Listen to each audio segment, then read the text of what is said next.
Estamos começando mais um Satsang. Hoje nós vamos tratar sobre o capítulo 16, um dos assuntos que, pelo menos nas oficinas, é um dos assuntos mais animados, que é exatamente o sexo. Sempre a gente tem um momento muito divertido na oficina quando a gente fala sobre esse capítulo. E eu sempre pergunto nas oficinas, logo que a gente começa, eu pergunto: por que é que nós temos sexo na oficina? Porque algumas pessoas podem achar estranho, uma oficina de espiritualidade, de ciência, meditação, introdução ao budismo, o que é que sexo tem a ver com isso? E sexo tem absolutamente tudo a ver com isso. E normalmente as pessoas dizem, mas, e eu pergunto, né, e as pessoas respondem, é porque o sexo é uma parte muito importante da nossa vida. Certamente, sexo é uma das principais forças motrizes da nossa vida. O desejo sexual é um dos principais motivadores de tudo que a gente faz na vida. Freud que o diga. Mas a razão fundamental de nós incluirmos sexo se reporta às duas palavras, os dois verbos, mais apropriadamente, que são os dois pilares fundamentais, os dois vetores, como verbos, vetor é uma palavra mais apropriada, os dois vetores da oficina, que são, por objetivos, libertar e despertar. E em relação à questão do sexo, principalmente sobre o libertar. Por que libertar? Porque, infelizmente, o sexo continua sendo uma das principais fontes de aprisionamento do ser humano e, consequentemente, de profunda dor e profundo sofrimento. Então, nós não poderíamos ter uma oficina que se pretende trabalhar a libertação do ser humano e não falar sobre uma das principais prisões dentro da qual nós vivemos, que é a prisão resultante do sexo e resultante fundamentalmente da dificuldade que nós temos de nos percebermos como seres sagrados e de sacralizarmos tudo o que sentimos, compreendendo que faz sentido tudo aquilo que é sentido.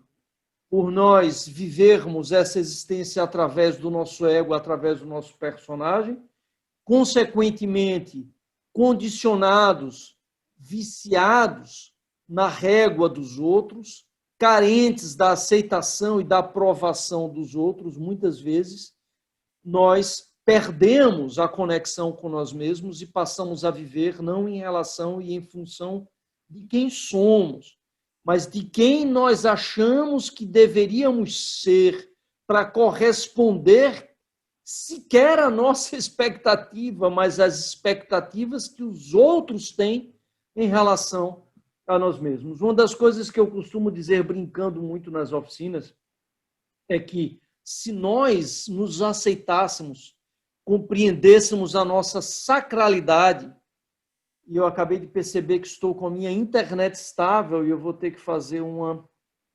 pequena alteração de acesso aqui para evitar esse problema. Essas tecnicalidades. Ok. Então, como eu dizia, eu costumo brincar nas oficinas dizendo que se nós nos aceitássemos como somos, se nós nos percebêssemos como seres sagrados, se nós percebêssemos que nós somos o próprio universo que está se revelando e se manifestando através da gente, se nós nos percebêssemos tudo aquilo que sentimos como natural, porque todos somos parte intrínseca e indivisível da natureza, o que implica, por consequência, que o que eu sinto é natural, nós precisaríamos de muito menos psiquiatras e psicólogos no mundo. Grande parte dos problemas que nós temos hoje na sociedade é pela dificuldade das pessoas aceitarem quem são, simplesmente. Isso vai acalhar no título do livro da Arte de Aprender a Ser.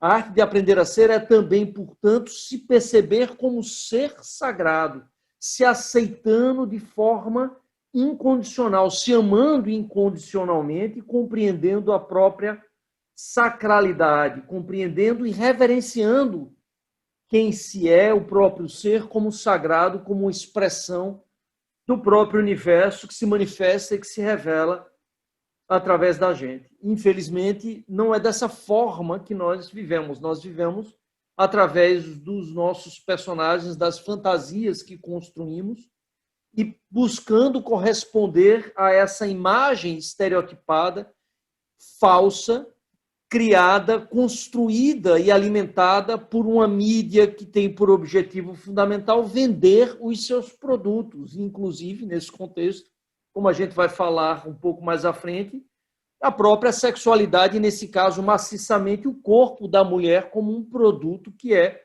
colocado à venda, utilizando-se, obviamente, da força motriz do desejo sexual como um vetor para vender produtos comerciais, comercializando dessa forma o corpo das mulheres.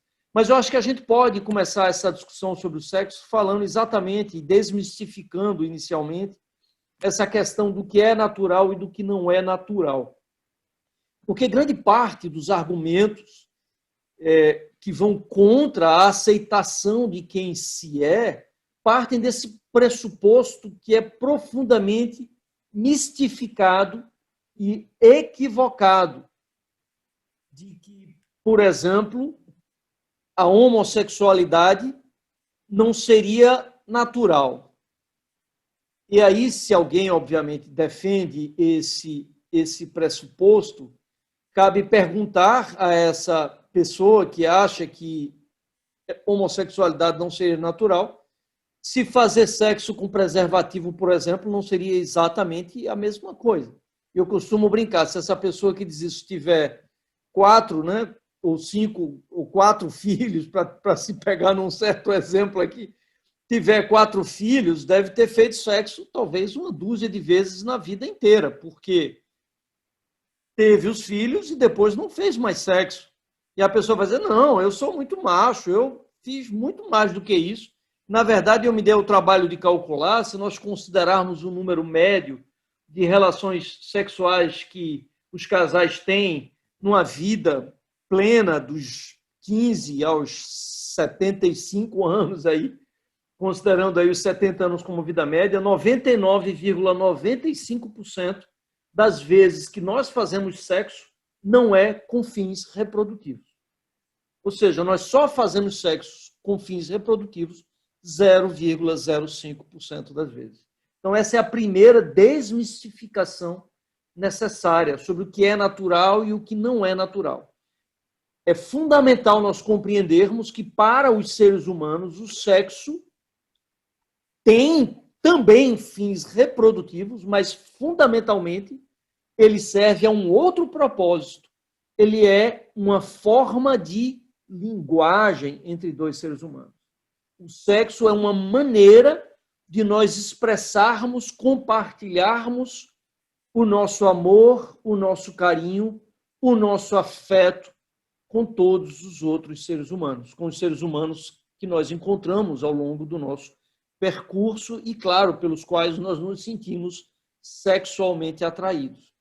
Então, essa é a grande verdade. 99,95% das vezes que nós fazemos sexo, nós fazemos utilizando o sexo como uma forma de linguagem, como compartilhamento de sensações prazerosas, como uma maneira de expressarmos o nosso carinho, o nosso amor, o nosso afeto, o nosso prazer, por que não, com outros seres pelos quais nós nos sentimos sexualmente atraídos. Não é, nesse sentido, em nada diferente de nós, por exemplo, dividirmos, compartilharmos uma refeição com uma outra pessoa. Nós chamamos alguém que gostamos, vamos para um restaurante, passamos a noite usufruindo da companhia um do outro, compartilhando um prazer sensorial, que não é, nesse caso, um prazer sexual, mas é um prazer gustativo, um prazer olfativo. Comemos um prato, cada um gosta, e quando nós vamos num restaurante, nem sempre, ou quase nunca, na verdade, nós pedimos o mesmo prato. Eu posso gostar de sopa de feijão, a outra pessoa pode gostar de sopa de batata, e ainda assim nós nos sentamos, eu tomo minha sopa de feijão e ela toma sua sopa de batata. E, e, e a não aceitação da sexualidade de quem quer que seja é tão absurda que no livro eu faço uma comparação exatamente como sopa de feijão, ou seja, é como se eu dissesse, você é errado porque gosta de sopa de feijão, você tinha que gostar de sopa de batata. Não entendi, como assim? Por que eu tinha que gostar de sopa de batata?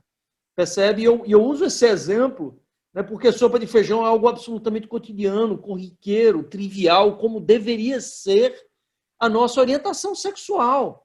E todas as orientações sexuais possíveis deveriam ser plenamente aceitas, reverenciadas, sacralizadas, porque a minha sexualidade é a sexualidade do universo se manifestando, se revelando através de mim. Então, por que essa reação contrária? Por que essa dificuldade de aceitar a própria sexualidade e, pela não aceitação da própria sexualidade, a não aceitação da sexualidade do outro? Né? Há muito disso também, em razão de eu não me aceitar, não aceitar aquilo que eu sinto, a minha sexualidade, eu termino me tornando agressivo em relação a outras pessoas que, por mais coragem, assumem o desejo que sentem, ou a pluralidade daquilo que sentem sexualmente. Essa é uma boa maneira de nós começarmos essa discussão sobre sexo, desmistificando o que é o sexo, o significado do sexo para os seres humanos. E uma maneira muito importante de nós fazermos isso, e eu fico absolutamente perplexo, que não se faça de uma maneira muito mais corriqueira, inclusive nas escolas. Toda vez que eu pergunto nas oficinas quem conhece os macacos bonobos, e quase ninguém conhece os macacos bonobos. Isso é absolutamente surpreendente, porque os macacos bonobos são os nossos parentes mais próximos geneticamente. São os primatas que mais se aproximam dos seres humanos junto com os chimpanzés. Na verdade, isso pode surpreender muita gente, os macacos bonobos, geneticamente, eles são mais próximos dos seres humanos do que são dos gorilas, por exemplo.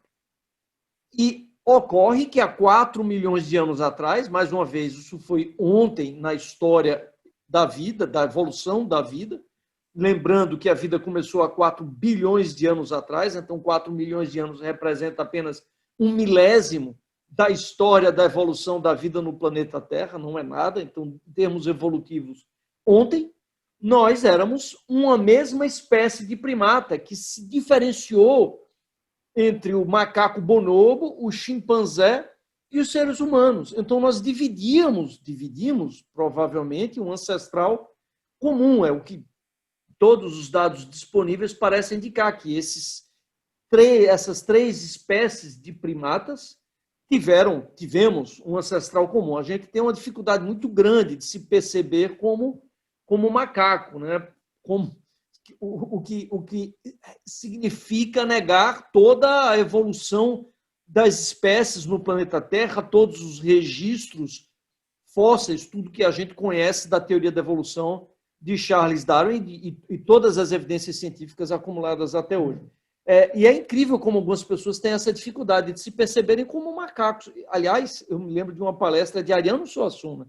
Ele não aceitava a teoria da evolução, por exemplo, né? O que é algo surpreendente, alguém tão iluminado de várias formas, mas tinha essa dificuldade de aceitar a evolução das espécies e compreender que o ser humano é um descendente de um macaco e é primo dos macacos. Nós temos um pouco mais de massa cinzenta, uma capacidade de processamento das informações melhor, mas isso não nos torna, na essência, animal diferentes dos macacos. Nós continuamos a ser macacos mais inteligentes e com menos pelos, mas ainda assim nós somos primatas e, portanto, somos macacos, originalmente. E quando eu estudei, eu fiz o meu mestrado, e essa é uma história que eu gosto muito de contar, porque uma das coisas que a gente mais faz quando a gente estuda a sexualidade de outras espécies e a biologia reprodutiva do tubarão azul foi o meu tema de mestrado principal. E claro que eu fiz eu estudei não apenas os trabalhos que havia publicados sobre o tubarão azul, mas estudei trabalhos publicados sobre as espécies mais próximas do tubarão azul. Porque estudando as espécies mais próximas, isso ajudava muito, e ajudou de fato, a compreender o ciclo reprodutivo, a sexualidade do tubarão azul do ponto de vista da sua biologia reprodutiva, período de gestação, período de cópula, época de parto, enfim, todas as características, número de filhotes, por exemplo, e estudar as espécies próximas, portanto, é uma das primeiras coisas que a gente faz em qualquer estudo de biologia, análise comparativa, como de anatomia comparada, quando a gente está estudando anatomia, o próprio estudo filogenético ele é fortemente fundamentado na análise comparativa, é a primeira coisa que a gente faz para entender uma determinada espécie. E, portanto, se eu quero entender melhor a sexualidade humana, nada mais lógico do que estudar a sexualidade dos parentes mais próximos do ser humano, que são os macacos bonobos e os macacos chimpanzés. E quando eu vou estudar os macacos bonobos e os chimpanzés, eu encontro nos bonobos, que são, mais uma vez, os nossos parentes mais próximos, uma sociedade extremamente pacífica. Talvez não, certamente, entre todos os primatas, os macacos bonobos são o exemplo mais pacífico de sociedade entre todos os primatas. E nessa sociedade dos bonobos, o sexo é utilizado como uma forma de linguagem de uma maneira muito mais trivial e corriqueira do que entre os seres humanos. Os macacos bonobos, basicamente, fazem sexo para tudo e o tempo inteiro. Então, dois macacos se encontram, fazem sexo como uma forma de se cumprimentar. Então, eles usam o sexo em praticamente tudo que permeia a sociedade dos bonobos. Todos fazem sexo com todos. Então, os macacos machos fazem sexo com macacos machos, macacas fêmeas com macacas fêmeas, fêmea com macho, macho com fêmea, todas as formas que você puder imaginar de práticas sexuais você encontra nos bonobos, inclusive com várias posições, várias formas de se praticar o ato sexual. E são os nossos parentes mais próximos, percebe? E aí vem um detalhe que é extremamente interessante, que é uma possível, provável, eu diria, explicação para a divergência que houve entre os bonobos, os chimpanzés e os seres humanos. Teria sido uma grande seca na África, onde hoje situa-se a Tanzânia, há alguns milhões de anos atrás. Diferentemente dos bonobos, os chimpanzés são, entre os primatas, uma das sociedades mais agressivas, mais violentas. Repare, que curioso. Os nossos dois parentes mais próximos têm sexualidades diametralmente opostas. No caso dos bonobos, o sexo é utilizado, mais do que nos seres humanos, como uma forma de linguagem e como uma maneira de pacificar a sociedade, como instrumento de pacificação da sociedade. Já nos chimpanzés, o sexo é utilizado, sobretudo, como um instrumento de dominação dos machos em relação às fêmeas. Então, os machos têm que copular com todas as fêmeas quase como um rito de passagem. E eles espancam as fêmeas com frequência. O infanticídio é um fato corriqueiro entre os chimpanzés, ou seja, o assassinato de chimpanzés bebês. Se o macho encontra uma fêmea que está com um bebê chimpanzé e ele não copulou com aquela fêmea, ele tende a matar aquele bebê. Por quê? Porque ele sabe que aquele bebê não pode ter sido dele. Então, as fêmeas também buscam copular com todos os machos para evitar que os seus filhotes sejam assassinados. E são corriqueiramente espancadas pelos machos. Percebem? Então, nessa sociedade dos chimpanzés, ela é uma sociedade profundamente patriarcal, muito mais do que as sociedades humanas, em que as fêmeas são muito mais subjugadas e espancadas, ainda mais do que nas sociedades humanas, quando a gente já vive um patriarcado com uma extrema violência em relação às fêmeas. Portanto, é inescapável a conclusão de que nós estamos, no nosso processo evolutivo, nós estamos muito mais próximos dos chimpanzés do que dos bonobos. Existem teorias que buscam explicar essa diferença, já que descendemos de um mesmo ancestral, e uma delas, que me parece extremamente plausível, é de que houve essa seca que eu mencionei, e no local onde essa seca aconteceu e existia esse mesmo ancestral comum, existiam também os gorilas, que vivem no chão. Até hoje, onde habitam os chimpanzés, os gorilas estão presentes. Então, quando os gorilas estão presentes, os chimpanzés não podem descer para se alimentar perto do chão, porque eles vão disputar território com os gorilas, que são muito mais fortes. Então, eles são obrigados a se alimentar dos frutos das árvores. Isso obriga os chimpanzés a se dispersarem muito mais. Isso obriga, consequentemente, reparem, as fêmeas a ficarem muito mais distantes umas das outras. Além disso, os machos sempre chegam nas áreas de alimentação primeiro que as fêmeas. Por quê? Porque as fêmeas têm que levar os filhotes. Isso demanda muito mais esforço, muito mais tempo, e quando elas chegam, muitas vezes o alimento que ali havia, naquelas árvores frutíferas, já foi consumido pelos machos, e elas têm que se espalhar muito mais. Então, isso fez com que as fêmeas, com que se tornasse muito mais difícil para as fêmeas estabelecerem alianças entre si, facilitando, em contrapartida, muito mais a dominação dos machos em relação às fêmeas. Já no caso dos bonobos, quando a seca passou, eles conseguiram sobreviver, mas os gorilas que viviam no chão, não. Então, nas áreas onde existem bonobos, eles têm o alimento disponível no chão, em muito maior quantidade. Então, as fêmeas não precisam se dispersar para tão longe. E o fato delas poderem permanecer muito mais próximas, permitiu que elas criassem vínculos muito mais fortes e se aliassem, e com essa aliança equilibrassem a relação de sexo com os machos. E a consequência disso é que a sociedade dos bonobos ela é muito mais equilibrada em termos de gênero. Não há a dominação de um gênero em relação ao outro. É uma sociedade muito mais equilibrada e, por ser muito mais equilibrada em termos de gênero, é muito mais pacífica.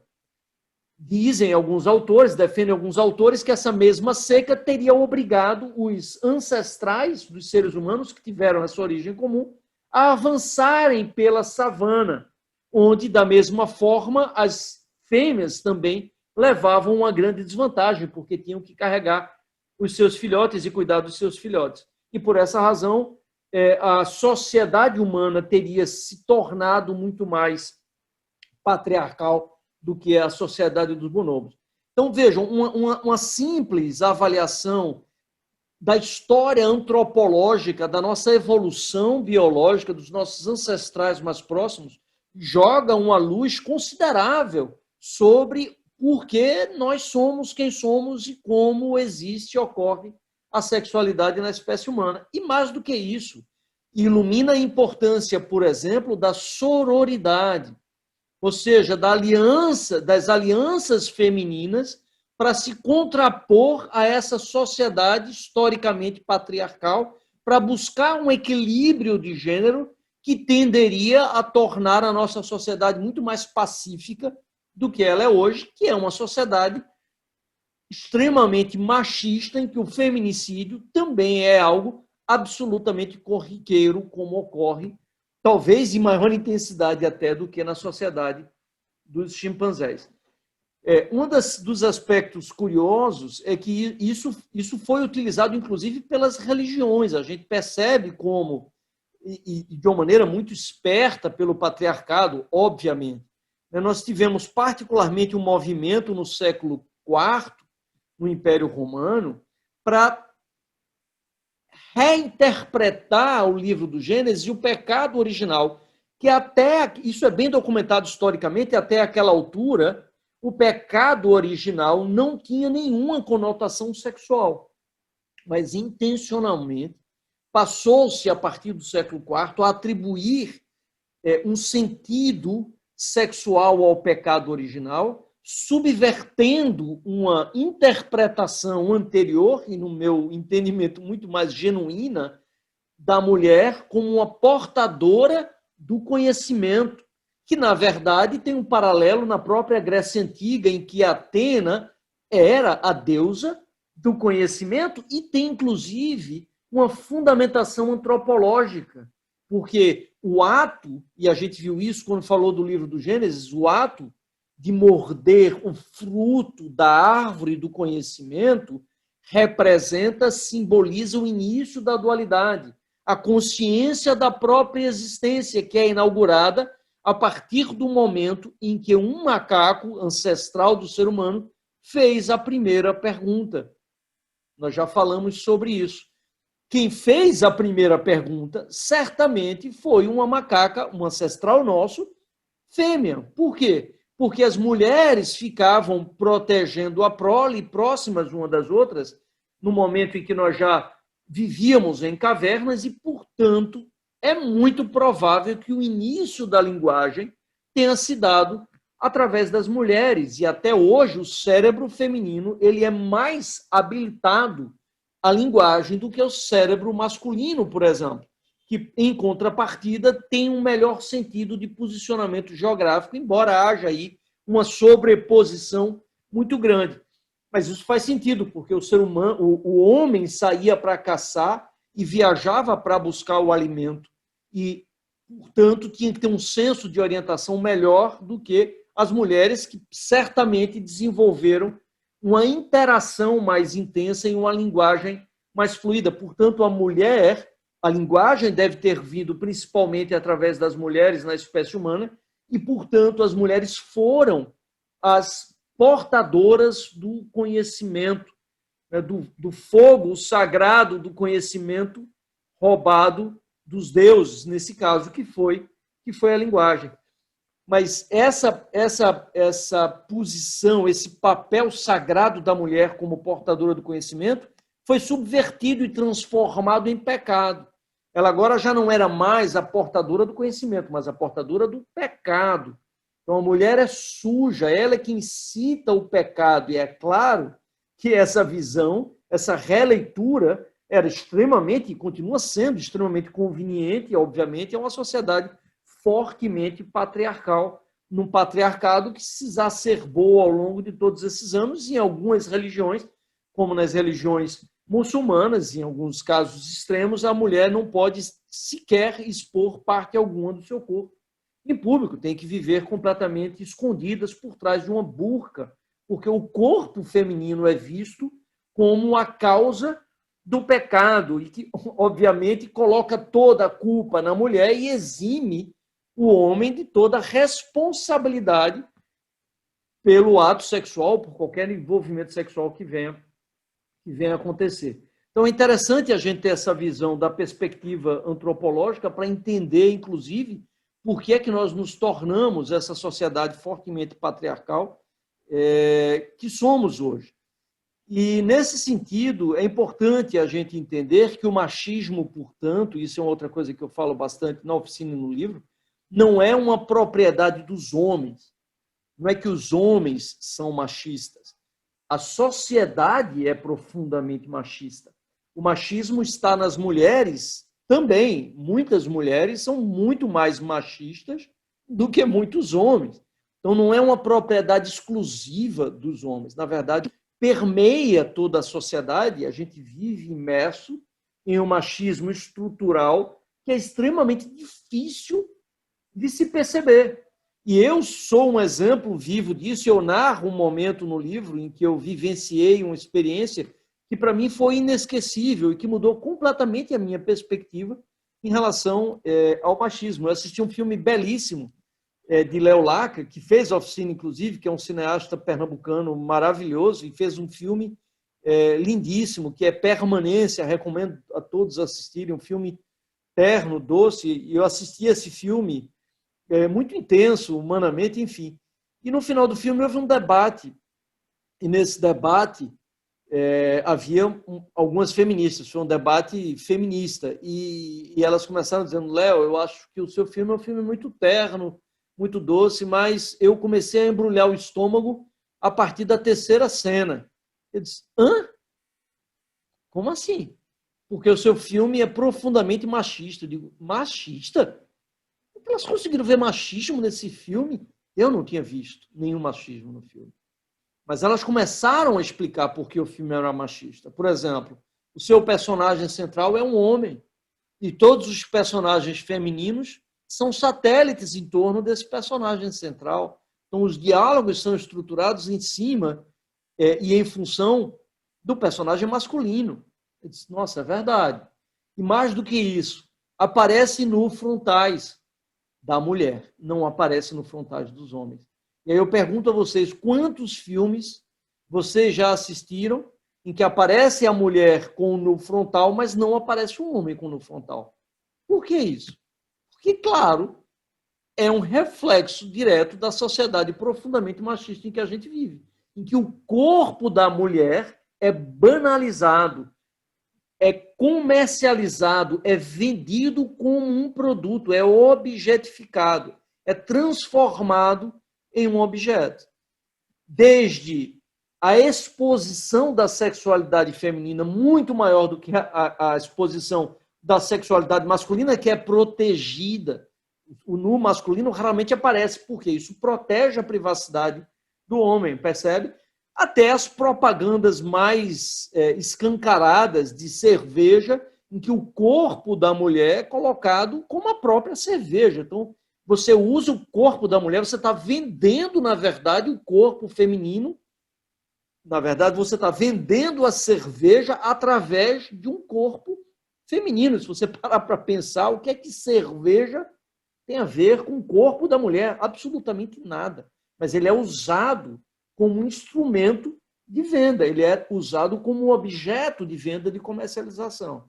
E a sexualidade feminina, por conta de toda a conjuntura religiosa por trás disso, que, como a gente viu, foi construída há muitos séculos, particularmente a partir do século IV, contribui, reforça uma sociedade patriarcal que subjuga a mulher e faz com que os homens nessa sociedade se sintam, se percebam como se fossem superiores às mulheres. Isso permeia absolutamente tudo e só vai se transformar quando todos nós compreendermos isso e passarmos a ser efetivos na ação contra esse tipo de atitude.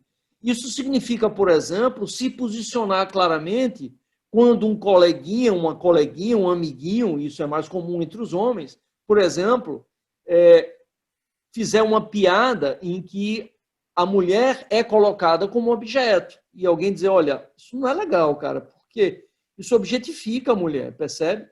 Transforma a mulher num objeto. Ou, por exemplo, participar de um grupo de WhatsApp entre homens, em que basicamente só se posta, os amigos entre si só postam pornografia com os corpos das mulheres, como se isso fosse algo divertido. Não, não é divertido. Como se isso fosse algo legal. Não, isso não é legal. Isso é muito ruim, porque isso distancia a percepção dessas mulheres, da mulher de uma maneira geral, como um ser sagrado que deve ser, como nós todos, reverenciado e sacralizado. Então, todos nós temos que estar muito mais vigilantes, e isso, para mim, é por isso que eu narro essa história do filme, porque eu passei a enxergar o mundo de uma outra maneira completamente diferente. Eu saí daquele debate vendo machismo em todo canto, em todas as falas, praticamente, sabe? E é importante que a gente leve essa mensagem para que a gente possa transformar essa realidade. Para terminar, e eu gostaria de voltar à questão do que é natural e do que não é natural, e a gente traz vários exemplos no livro que são maravilhosos da biologia, né? Então, enfim, eu me restringi a uma dúzia, talvez, de exemplos, mas existem centenas, talvez milhares de exemplos, né? A começar pela homossexualidade, nós temos mais de 1.500 espécies de animais em que a homossexualidade já foi bem documentada, desde de vermes até vertebrados superiores, chegando, claro, nos bonobos, em que a homossexualidade é tão cotidiana quanto a heterossexualidade. Como nós vimos, o sexo é simplesmente uma linguagem usada indistintamente do gênero ou da anatomia do órgão sexual. A anatomia do órgão sexual tem pouca importância nesse contexto. Mas nós temos, por exemplo, espécies que são hermafroditas, em que o mesmo ser produz os gametas masculinos e femininos. Tem espécies que, dependendo da circunstância, produzem só gametas masculinos, em outros casos só femininos ou os dois, dependendo das circunstâncias.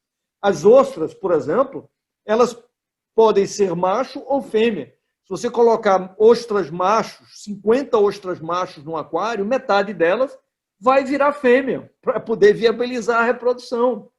Percebe? Onde é que fica essa separação aí do sexo ser natural ou não ser natural? Né? A gente tem peixes, por exemplo, que até uma fase da vida são machos. A partir de uma certa idade, eles se tornam fêmeas. Temos o contrário também, peixes que todos nascem fêmeas. E a partir de uma certa idade, se tornam machos. Além de inúmeros exemplos de partenogênese, em que a fêmea dá à luz a um filhote sem necessidade de inseminação, inclusive em vertebrados superiores, em cobras, em peixes. Na verdade, os mamíferos só não se reproduzem por partenogênese porque sofreram uma mutação genética relativamente recente.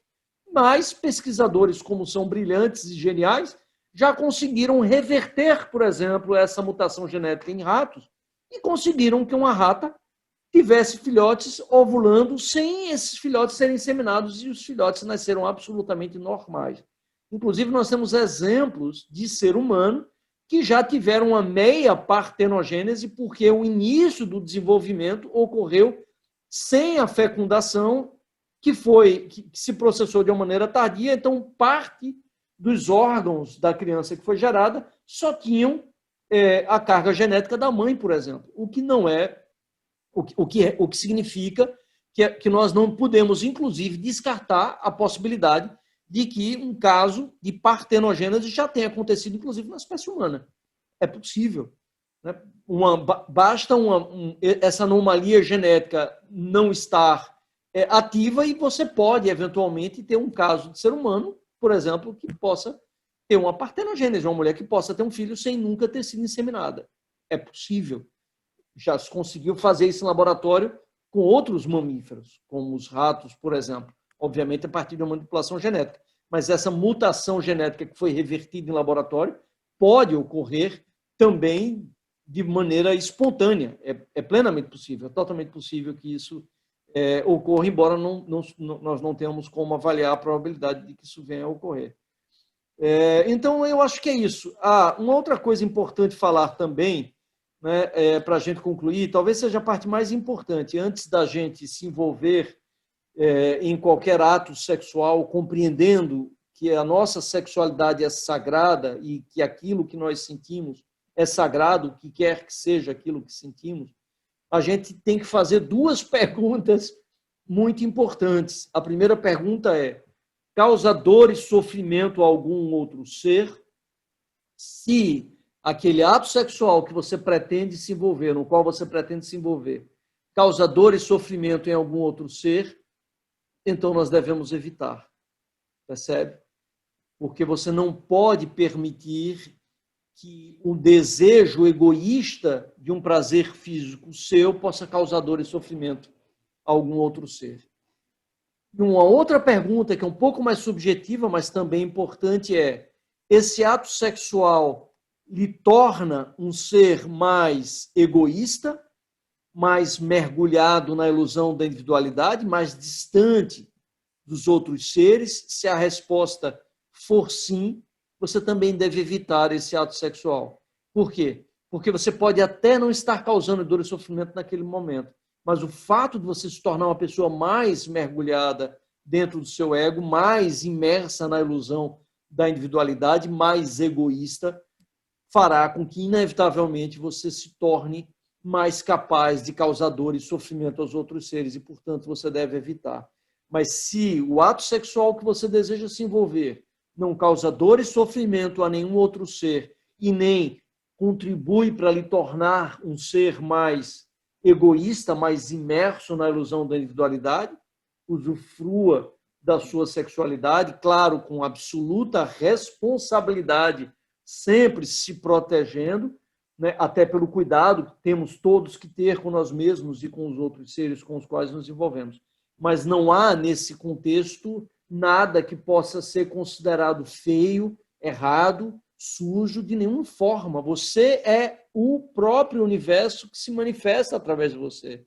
Então, qualquer que seja o ato sexual que você se envolva, desde que salvaguardadas essas duas perguntas, ele é sagrado, porque ele é o universo fazendo sexo através de você. Você é o próprio universo envolvido em um ato sexual. Portanto, sejamos todos capazes de reverenciarmos a nossa sacralidade, compreendendo, portanto, a sacralidade do nosso desejo sexual e de tudo aquilo que sentimos e vivemos em relação ao sexo. E aí tem uma pergunta final que eu gostaria de deixar como reflexão. Na verdade, uma das coisas que sempre me causou muita dor, e, aliás, é como eu começo até o capítulo do livro, sabe? Eu começo o capítulo desse livro falando sobre sexo com algumas manchetes reais. Essas vou ler rapidamente aqui para vocês. Rejeitado pela família, jovem gay de 16 anos se mata em São Paulo. Jovem se mata após post desabafo sobre preconceito dos pais e hipocrisias familiares. Menina se enforca por não conseguir contar aos pais que é homossexual. Travesti é morta a facadas na Avenida Leste-Oeste. Menino de 9 anos se mata após se assumir gay na escola. Passou 4 dias sofrendo bullying e sendo encorajado a tirar a própria vida. Como é possível isso? Como é possível tamanho sofrimento? Simplesmente por sermos quem somos. Que nós possamos colocar, fazer da missão de desmistificar a nossa sexualidade uma das missões mais importantes da nossa existência, para que nós possamos viver num mundo muito mais em paz, em que as pessoas se aceitem e aceitem todos os outros seres como são, simplesmente, para muito além da sua sexualidade, mas que passa fundamentalmente pela sexualidade, porque, infelizmente, é um dos aspectos da existência humana mais estigmatizados. E aí eu vou terminar, porque essa é uma pergunta que sempre fazem, aliás, 2 aspectos que sempre levantam muito nas oficinas. Primeiro, em relação à questão das prostitutas, né? E fazer sexo com prostitutas ou prostitutos, isso não seria, não teria algum problema, no meu entendimento, e obviamente essa é uma visão que cada um, é uma avaliação que cada um tem que ter, teria um enorme problema. Por 2 razões, principalmente. A primeira delas é porque nós não temos jamais como saber se a prostituta ou o prostituto que estão se envolvendo naquele ato sexual não estão fazendo aquilo mergulhados em profunda dor, em profundo sofrimento, se sentindo profundamente humilhados e fazendo aquilo por sobrevivência. Mesmo que essa pessoa diga que não é esse o caso, e mesmo que existam pessoas que possam viver isso sem nenhuma culpa e possa até fazer isso por prazer. Aqui não vai nenhum julgamento a quem pratica a prostituição, ou seja, ao prostituto ou a prostituta. Não estou julgando eles de nenhuma forma. O que eu estou julgando é o outro lado, que paga pelo serviço que eles oferecem. Porque nós não temos como saber o que eles estão sentindo naquele momento. E por não termos condição de saber, não podemos correr o risco de estarmos causando imensa dor, imenso sofrimento àquele ser. Além disso, a pergunta que também temos que fazer, que é a segunda pergunta: será que pagarmos uma outra pessoa para usarmos o seu corpo, pagarmos um ser sagrado para usarmos o seu corpo físico, para obtermos prazer, será que isso nos torna mais ou menos egoístas, mais ou menos mergulhados na ilusão do nosso ego? Para mim, a resposta é muito clara, muito evidente, por essa razão deve ser evitada. E uma outra coisa que se fala muito também nas oficinas, algumas pessoas que dizem a gente não deve, então, falar para o nosso pai, a nossa mãe, que eu não vou falar para o meu pai, para a minha mãe, que eu sou homossexual, porque isso vai causar enorme dor e sofrimento a eles. Eu não devo causar dor e sofrimento ao meu pai ou à minha mãe. Esse é um grande equívoco, porque se você causa dor e sofrimento ao seu pai e à sua mãe simplesmente por ser, não é você quem está causando dor e sofrimento ao seu pai e à sua mãe. São eles próprios que estão se infligindo essa dor e esse sofrimento por conta da ignorância deles. Você simplesmente está sendo, e ninguém tem culpa, nem deve jamais se sentir culpado simplesmente por ser. Então, se eles não conseguem aceitar você, quem você é, não são capazes de aceitar o seu ser, o problema não é você ser quem você é. O problema é a incapacidade deles lhe perceberem como um ser sagrado. Você não tem absolutamente nenhuma culpa, nenhuma responsabilidade. Esse é um problema que eles vão ter que lidar, porque essa dor e esse sofrimento eles estão causando a si mesmos, por conta da incapacidade deles de lhe perceberem como ser sagrado que você é. Não serem capazes de aceitar você simplesmente por ser. Então, esse não é um problema seu, é um problema deles. O que, claro, não significa que você não deva, por compaixão, ter cuidado na forma como deseja expressar isso e pode até escolher nem compartilhar isso com eles, se você achar conveniente, mas veja que ao privá-los desse conhecimento, você também os está privando da oportunidade de crescer, de se libertarem do próprio preconceito, percebem? Então, omitir e mentir para aquelas pessoas que nós amamos é roubar delas a oportunidade delas também crescerem. É claro que isso, em alguns casos, é difícil demais e não se culpe jamais, em nenhuma hipótese, por contar, da mesma forma que não se culpe em nenhuma hipótese por não contar. Cada um vive as próprias circunstâncias e sabe os limites daquilo que é capaz ou não é capaz de lidar. E essa é uma escolha que cada um tem que fazer, sem culpas, sobretudo. Mas em nenhuma hipótese, deixe de se perceber como ser sagrado que você é. Em nenhuma hipótese se permita se sentir culpado simplesmente por ser o que quer que você seja. Porque o que você é o universo sendo através de você. Pedro Délio.